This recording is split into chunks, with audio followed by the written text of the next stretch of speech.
ఎప్పుడైతే నీరు లేకపోతే కీటకాలు అన్నీ కూడా చచ్చిపోతే భూమి నెర విడిచి అది భయంకరమైన పగిలిపోయిన స్థితిలో భూమి మారిపోతుంది.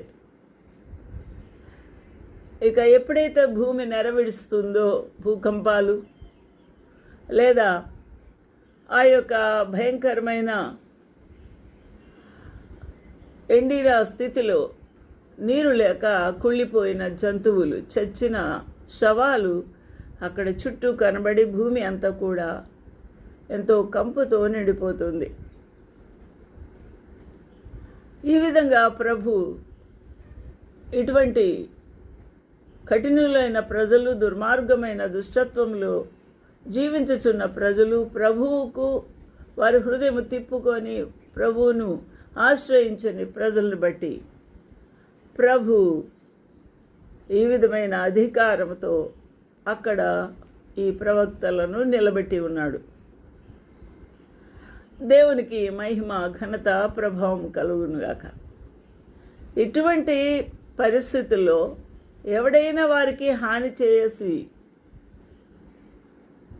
వారిని చంపాలి అని త్రాలా పెట్టిన ఎడల వారి నోటి నుండి అగ్ని బయలు వెళుతుంది.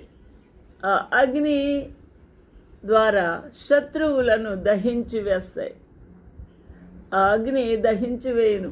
కనుక ఎవడైనా వారికి హాని చేయ ఉద్దేశించిన ఎడల అలాగూ చంపబడవాలెను అని వ్రాయబడి ఉంది.